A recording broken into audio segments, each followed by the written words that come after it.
Good morning, everybody. Welcome back to Broyans farm. I just got in here to the barn. I gotta shut the heat off. We have pipes that run through here that still have water in them. We drained that whole half of the barn because there's obviously no cows there. But this up here is what feeds our blue shed and everything like that. And so we can't shut this water line down. And so we have a heater we put in. There's no flames or anything like that. That's why we put something like this in that just kind of blows around in this whole area, keeping this line thawed to both water bowls here and here. So I just shut that down. Now that's gonna warm up throughout the day. And then I'm gonna come over here, and actually I forgot I need the buckets. I'm gonna get the cows fed.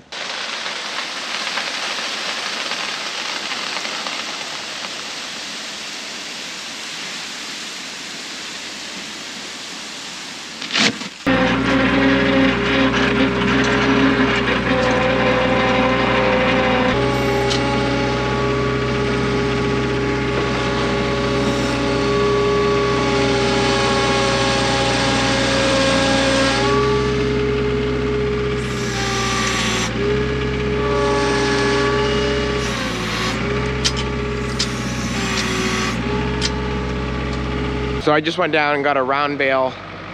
The cows are out of hay now, so that'll last them another probably close to 2 weeks. But before I do that, I want to take the chop into the pen, just because when I open the gate, they kind of get nosy, and I don't want them coming out because I'm by myself and I don't have anybody to keep them in. So this will be my distraction and their food. Here they come. Are you ready to eat? I'm also going to unplug the fence because sometimes a charge will go through the fence and I'm not playing no games. Here comes the rest of them.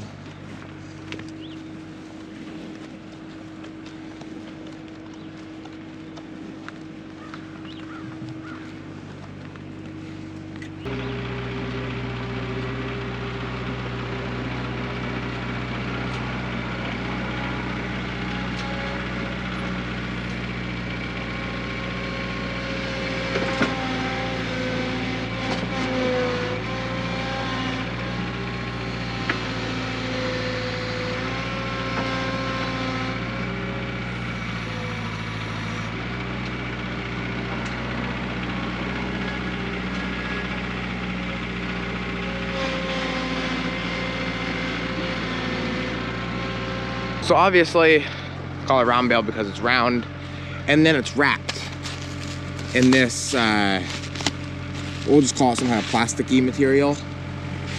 And the reason for that is because we don't have means to put this in our barn, and this keeps it nice and dry while it's sitting out.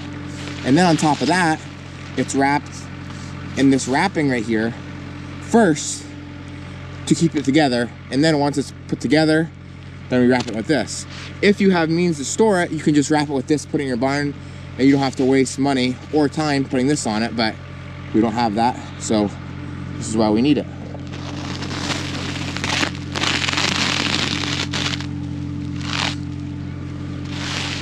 Very fun to cut.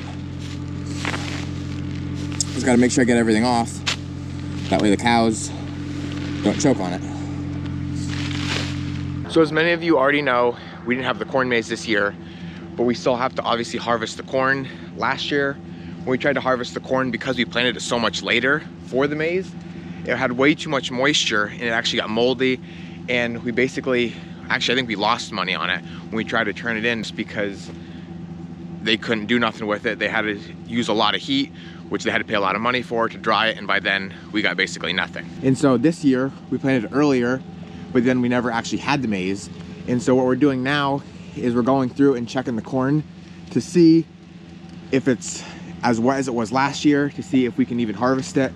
This is our last field that we left on purpose. That way it had the most time to dry down. And so right here, I just picked a bunch of ears. Kind of sporadic throughout.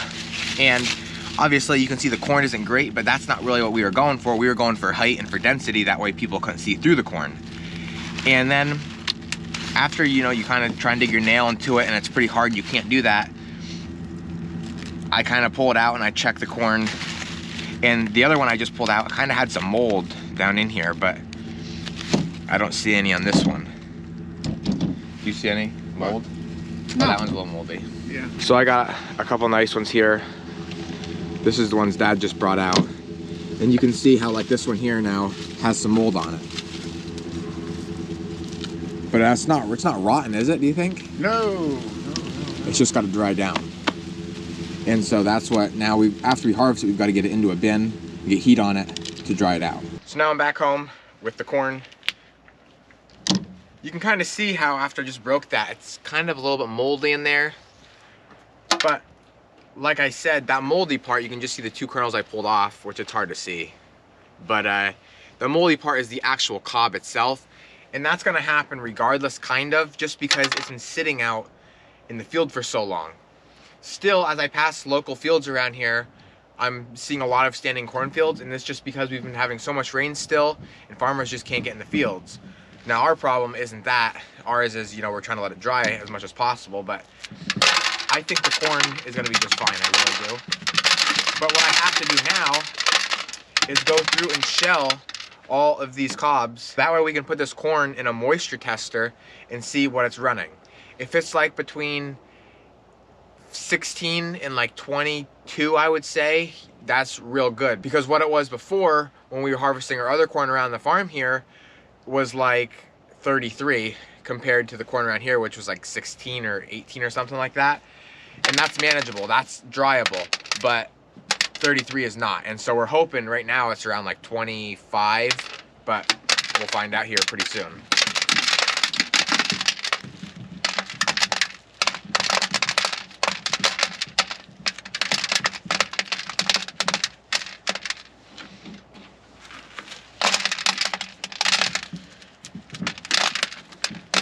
The cob is so brittle, it just keeps breaking instead of shucking off of it.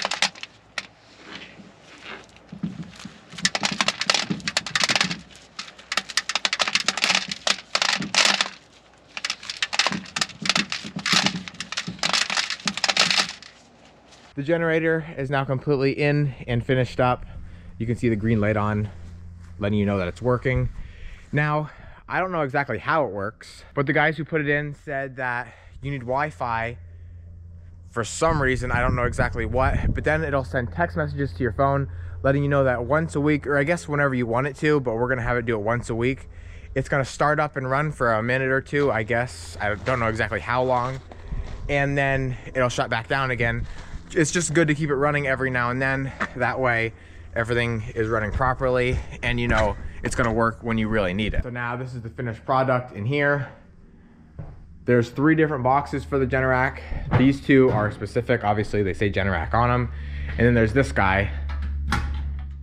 It only has 2 breakers in it, but I'm pretty sure that's for the generator as well. So this is our main power supply for the entire farm, but now we have 3 new ones. So although, you know, we won't be using that, hopefully anytime soon, now we always have that to fall back on. We don't have to worry about the power going out.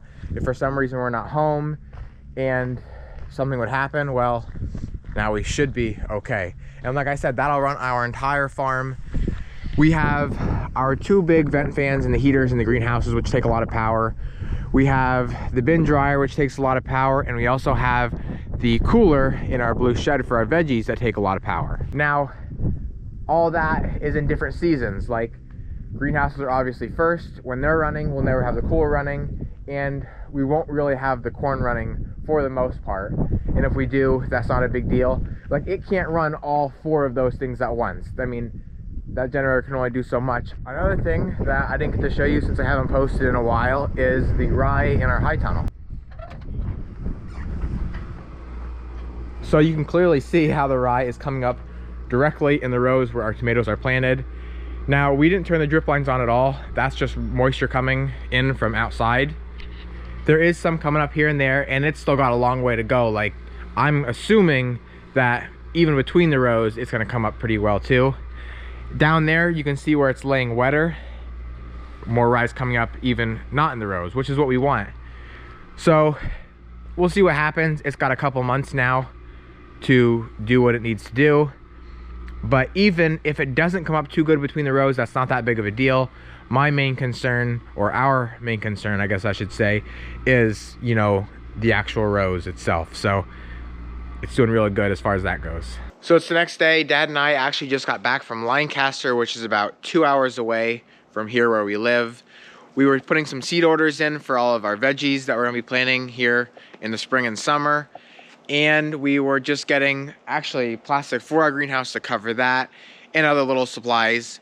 We didn't bring it all home, but we wanted to just get it ordered, and then we'll go back down at a later date and we'll, you know, finalize everything. Now that Christmas and New Year's is over, we kind of have a lot of jobs that aren't super like important to get done right now, but a lot of them we need to get done here in the near future.